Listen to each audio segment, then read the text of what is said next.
Radio खनपुरिया FM 90 पर आप हैं गुमनाम मुसाफिर के साथ। सुनो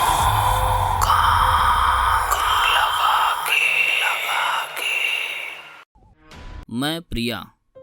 मेरा छोटा सा परिवार है। मेरी माँ रीना सिंह, मेरे पापा रमेश सिंह, मैं प्रिया सिंह और मेरे बड़े भैया सूरज सिंह। मेरे भैया कम, दोस्त ज़्यादा हैं। हम कानपुर में रहते हैं। मेरे पापा पावर प्लांट में काम करते हैं और मैं 12th की स्टूडेंट हूँ और मेरे भैया ग्रेजुएट हो चुके हैं। माँ हाउसवाइफ है। तो आइए अब बढ़ते हैं आज के सफ़र की तरफ। रोज़ की तरह मेरी नींद अलार्म की आवाज़ से टूट गई। मैंने उठकर खिड़की के पर्दे हटाए और खिड़की खोली। हाथ में ब्रश लिए मैं नीचे आई। मैंने देखा कि पापा अभी तक ऑफिस नहीं गए। क्या हुआ पापा, आज ऑफिस नहीं गए आप? छुट्टी है क्या? नहीं बेटा, मेरा ट्रांसफ़र हो गया है। क्यों? क्योंकि यहाँ का काम खत्म हो चुका है। भैया भी वहीं बैठे थे। भैया ने पूछा, अब कहाँ ट्रांसफ़र हुआ है? मुंबई। वाओ, मुंबई! मैं तो खुशी से चहक उठी। सपनों की नगरी। पापा ने कहा, तुम्हें जल्दी पैकिंग करनी होगी, कल गाड़ी आएगी।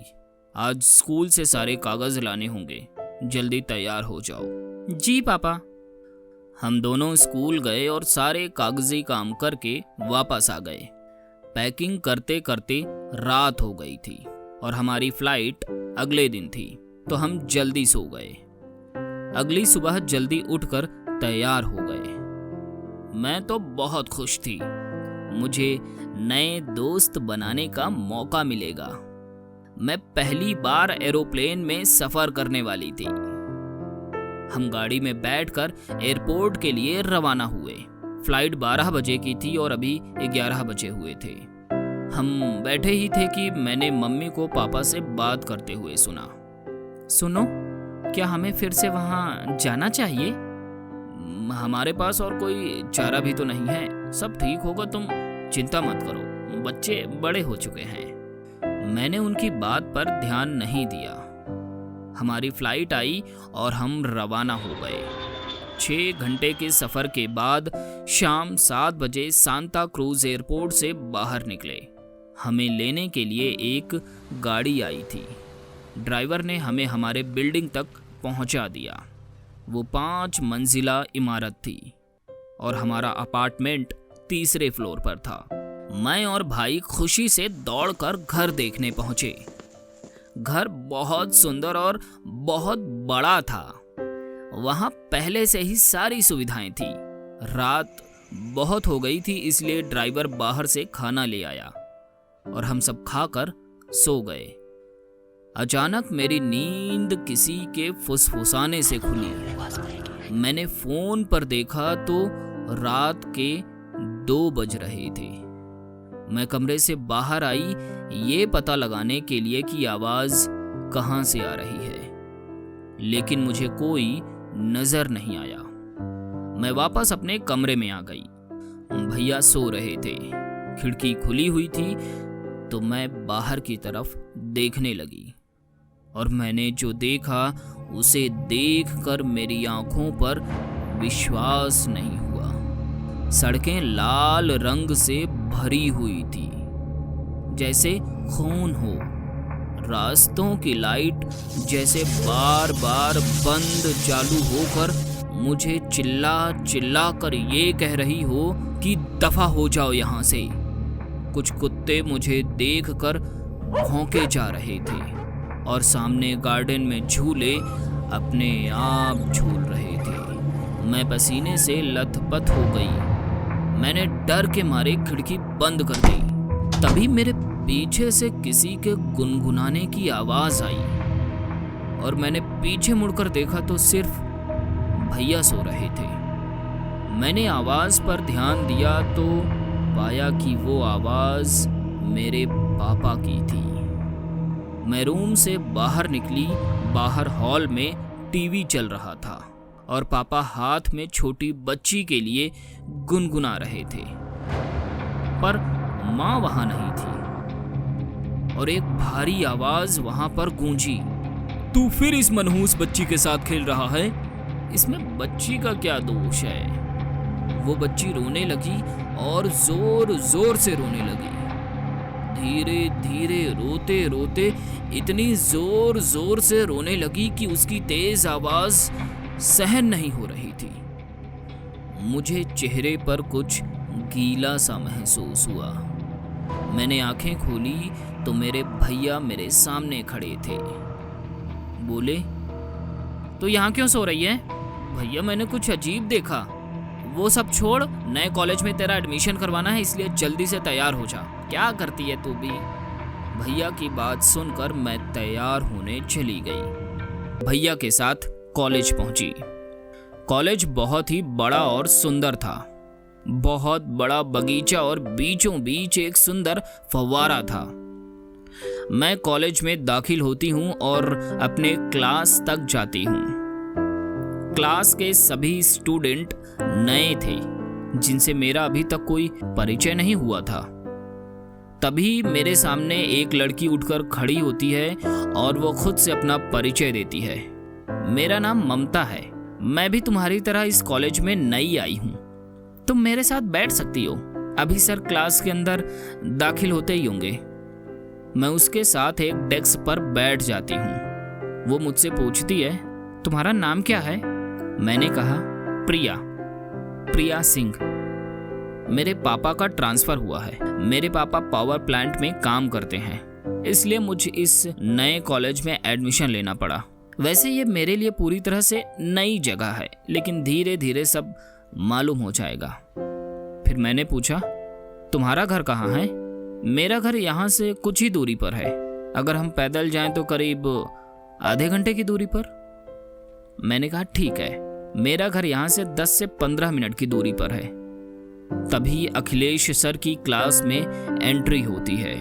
वो हमारे हिंदी के टीचर हैं। वो हमें पढ़ाने लगते हैं। उसके बाद फिर हम इंग्लिश और इकोनॉमिक्स पढ़ते हैं। बाद में हम खाना खाने के लिए कॉलेज के कैंटीन पहुंचे। वहां पर हमने कोल्ड ड्रिंक और एक पिज्जा ऑर्डर किया।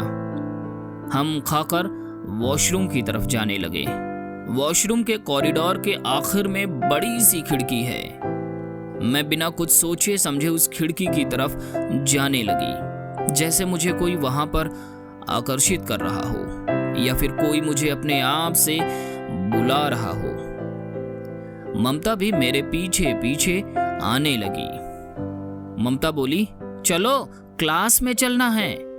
मैंने पूछा, इसके पीछे ये बिल्डिंग कौन सी है?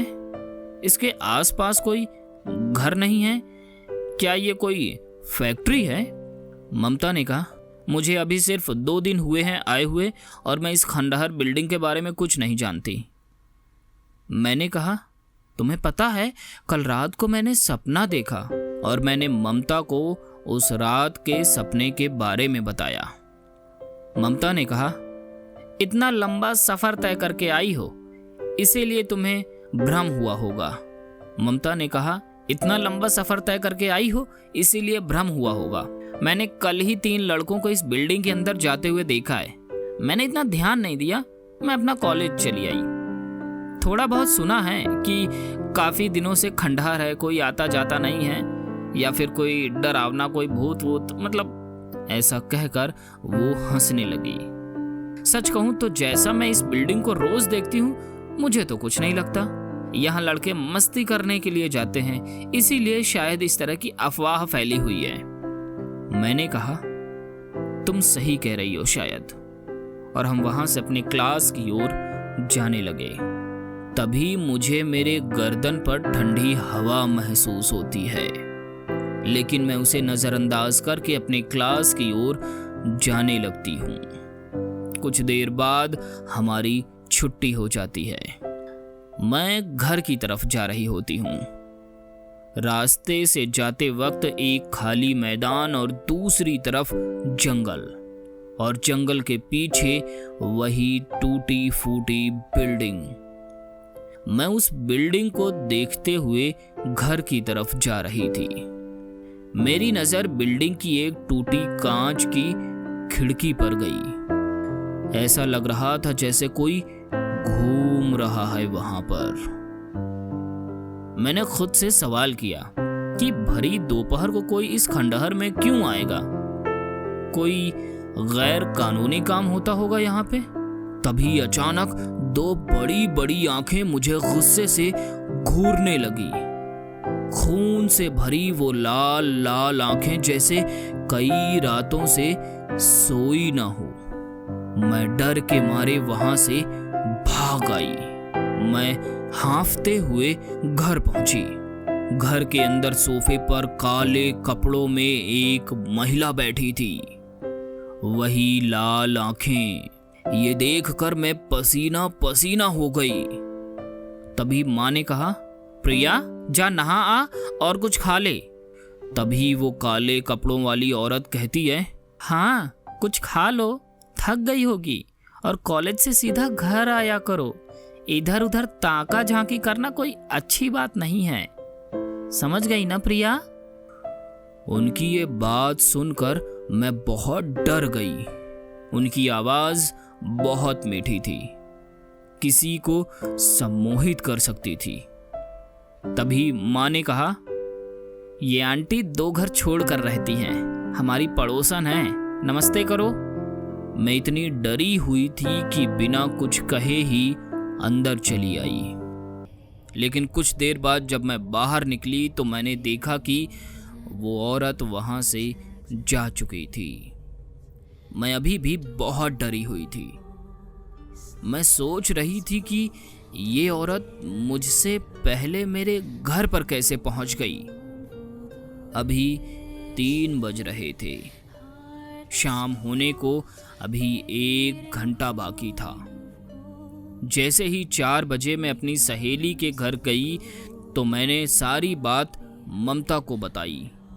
ममता ने मेरी सारी बात सुनी और उसने कहा, तुझे इन बातों पर ध्यान नहीं देना चाहिए। मैं भी रोज उसी रास्ते से घर जाती हूँ। उस बिल्डिंग को मैं भी रोज देखती हूँ, पर मुझे नहीं लगता कि वहाँ कोई रहता होगा। हो सकता है कि कोई वहाँ गुप्त रहना चाहता हो, पर वो ना चाहता हो कि दुनिया के सामने आए। मैंने कहा, अगर ऐसा है तो वो औरत मुझसे पहले मेरे घर कैसे पहुंच गई? क्योंकि उसने घर आकर कहा कि ताका झांकी मत करो। उसे कैसे पता कि मैं रास्ते में चलते हुए ताका झांकी करती हूँ? इधर उधर देखते हुए मैं बिल्डिंग को देखते हुए घर आ रही थी। क्या वो मुझे डराने की कोशिश कर रही थी? ममता ने कहा, हो सकता है। मेरे घर के पास एक चर्च है, हम वहां जाते हैं। तो मैंने कहा, देख मैं यहाँ नई आई हूँ, 5 बजे तक मुझे अपने घर वापस जाना है तो जाना है। ज्यादा वक्त तो नहीं लगेगा, वरना मुझे मम्मी बहुत डांटेगी। ममता ने कहा, नहीं नहीं, बस 5 मिनट की दूरी पर है। बहुत ही बड़ा चर्च है और अंदर से बहुत ज्यादा सुंदर दिखता है। तुझे देख कर ना बहुत अच्छा लगेगा। हम दोनों उस चर्च के लिए निकल गए। चर्च अंदर बहुत ही सुंदर था। अंदर से पूरे दीवारों पर चित्रकारी की गई थी। बहुत ही सुंदर चित्रकारी की गई थी, बहुत सुंदर। ऐसा लग रहा था कि जैसे वो चित्रकारी अपनी कहानी खुद बयां कर रहे हों। सारे चित्र में सिर्फ एक चित्र ऐसा था जो थोड़ा सा अजीब लगा। बगीचे के लाल फूल लाल नहीं होकर काले जैसे दिख रहे थे, और उसके बाद पता नहीं क्यों चित्रकारी के जितने भी लाल रंग के फूल थे वो सब काले नजर आने लगे थे। अचानक मेरे कंधे पर किसी ने हाथ रखा। मैंने डर के पीछे मुड़कर देखा तो वहां फादर खड़े थे। उन्होंने मुझे ब्लेस किया। उन्होंने मुझसे पूछा, क्या तुम डरी हुई हो? नहीं तो। ममता ने कहा, क्या हुआ? तू थोड़ी डरी हुई लग रही है। फादर ने कहा, मेरा नाम है पीटर, यह है मेरा विजिटिंग कार्ड। जब भी तुम्हें या तुम्हारे घर वालों को मेरी ज़रूरत पड़े तो मुझे इस नंबर पर कॉल कर सकती हो, और मुझे लगता है कि आगे जाकर तुम्हें मेरी ज़रूरत पड़ेगी। मैंने कहा, मतलब? तो फादर पीटर ने कहा, अभी वक्त नहीं हुआ है, अभी तुम जाओ। और हाँ, तुम्हें भी चित्रकारी करनी चाहिए। तुम्हारे मन को शांति मिलेगी और ध्यान भी लगा रहेगा। मैं तुम्हें एक क्रॉस दे रहा हूँ। वैसे मैं ये सुनहरा क्रॉस किसी को देता नहीं हूँ। इसे संभाल कर रखना, आगे चलकर बहुत काम आएगा तुम्हारे। मैंने उन्हें धन्यवाद दिया और अपने घर की तरफ चल दी। जल्दी ही 5 बजने वाले थे। मैं नहीं चाहती थी कि मेरे मम्मी पापा मुझ पर गुस्सा करें। मैं दौड़कर घर जाने लगी। घर जाकर मैंने मम्मी पापा को सब कुछ बताया कि आज मैं ममता के घर गई थी, चर्च गई थी, फादर ने ऐसे कहा और उन्होंने विजिटिंग कार्ड भी दिया। सारी बातें बताई तो उन्होंने कहा कि अगले संडे हम सब भी चलेंगे। उस रात हम खाना खाकर अपने अपने कमरे में सोने चले गए और मैं भी अपने बिस्तर पर लेट गई। कुछ ही देर में मेरी आंखें भारी हो गईं। खिड़की से आ रही ठंडी हवा मेरे चेहरे को छू रही थी, इसलिए मुझे और भी ज़्यादा नींद आने लगी और मैं सो गई। आसपास ठंड महसूस होने लगी। मेरी आँख खुली तो मैंने पाया कि मैं उसी टूटी फूटी बिल्डिंग के सामने खड़ी हूँ। मुझे बिल्डिंग के अंदर से किसी के बुलाने की आवाज़ आई। मेरे कदम न चाहते हुए भी अंदर की ओर बढ़ रहे थे। मैं कुछ सीढ़ियों तक चढ़ी और उसके बाद मैंने देखा कि बिल्डिंग का दरवाज़ा पूरी तरह से खुला हुआ है और टूटा हुआ है। मैं बिल्डिंग के अंदर गई। अंदर एक लंबा हॉलवे था। दोनों तरफ 3-3 कमरे बने हुए थे। मुझे आवाज़ ऊपर से आ रही थी तो मैं सीढ़ी पर चढ़कर ऊपर जाने लगी। ऊपर भी सेम जगह थी। दोनों तरफ 3-3 कमरे बने हुए थे। मुझे आवाज़ आखिर के कमरे से आ रही थी और वो बड़े कमरे के सामने पहुंचते ही मेरा दिल ज़ोर ज़ोर से धड़कने लगा। मैंने उस कमरे को धीरे से खोला। हल्की चांद की रोशनी उस कमरे तक आ रही थी। उसी हल्की रोशनी में मुझे कुछ दिखाई दिया। एक कुर्सी पर उसी की कोई आकृति बैठी हुई है। मैंने ध्यान से देखा तो वो कोई औरत थी। उसके बाल खुले हुए थे और वो स्वेटर बुन रही थी। मैंने उससे पूछा, क्या आपको कोई मदद चाहिए? उसने कोई जवाब नहीं दिया। मैंने फिर उससे पूछा, क्या आप मुझे बुला रही थी? इस बार उसने उठकर मेरी तरफ देखा तो मैंने देखा कि एक बुजुर्ग महिला थी जिनकी उम्र करीब 60 से 65 के बीच होगी। मुझे एहसास हुआ कि मैंने उन्हें शायद कहीं देखा है, पर उस वक्त मुझे ठीक से याद नहीं आ रहा था। मैंने उनसे पूछा, ऐसा लग रहा है कि जैसे हम पहले मिल चुके हैं। ये कहते ही उसके चेहरे पर बड़ी सी मुस्कान आई और आंखों में आंसू। आप रो क्यों रही हैं? मैं आपको नहीं जानती, पर आप मुझे क्यों बुला रही थी? आपको कोई मदद चाहिए क्या? उसने मुझसे कहा, तुम कैसी हो मेरी बच्ची? ये आवाज़ सुनकर मुझे कुछ जाना पहचाना याद आ रहा था। ये वही आवाज़ है जो मैंने उस दिन टीवी पर सुनी थी। पर उनका मेरे साथ क्या वास्ता? मेरे साथ ऐसे क्या संबंध हैं? उन्होंने फिर कहा, मेरे पास आओ, मेरे पास बैठो, देखो मैं तुम्हारे लिए स्वेटर बना रही हूँ। जब मैंने उनके हाथ की तरफ देखा तो पाया कि उनके हाथ में जो स्वेटर है वो बहुत ही छोटा है। शायद वो 2 साल की बच्ची के लिए स्वेटर बना रही थी। मैंने कहा, आपकी कोई गलत फहमी है, मैं आपकी बच्ची नहीं हूँ। उस वक्त उसका चेहरा बहुत ही भयानक होता जा रहा था। उसकी हंसी और डरावनी हंसी में बदल गई और आंखों की जगह खून उतर आया था। उसकी आंखें लाल हो गई थी और मुझे गुस्से में बोले जा रही थी, तुम मेरी बच्ची हो, तुम मेरी बच्ची हो, मेरे पास आओ शैतानी बच्ची। तुमने मुझे परेशान करके रखा है। मैंने तुम्हारा सौदा किया था, इसका मतलब ये नहीं कि तुम्हारा बाप तुम्हें लेकर चला जाए। तुम्हें वापस चलना होगा मेरे साथ। शैतान से मेरा सौदा हुआ है। और वो औरत इतना बोलकर पलक झपकते ही मेरे पास पहुंच गई। मुझे सांस लेने तक का भी टाइम नहीं मिला।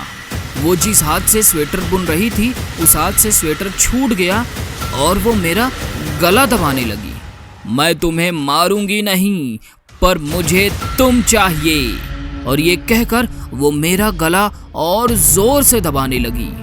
तुम शैतान बच्ची, अगर तुझे तेरा बाप न ले गया होता तो मैं तो तुझे उसी दिन खत्म कर देती।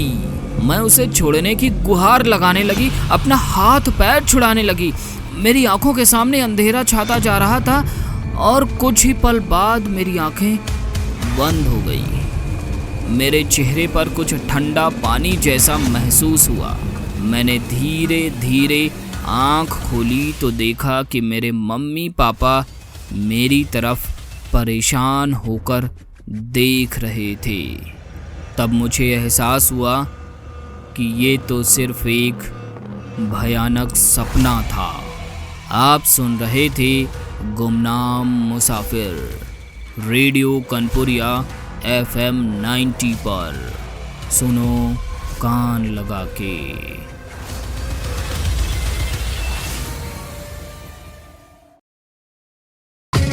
रेडियो